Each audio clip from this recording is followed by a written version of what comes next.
نأسف مما بدر من الأخ المحافظ من توجيهات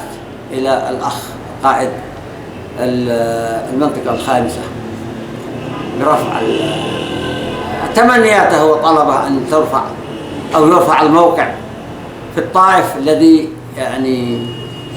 كان له يعني سبق في مسك المهربين أهل الحشيش والمخدرات والأسلحة، والذي يعني قضى على كثير من أوكار الفساد في المنطقة.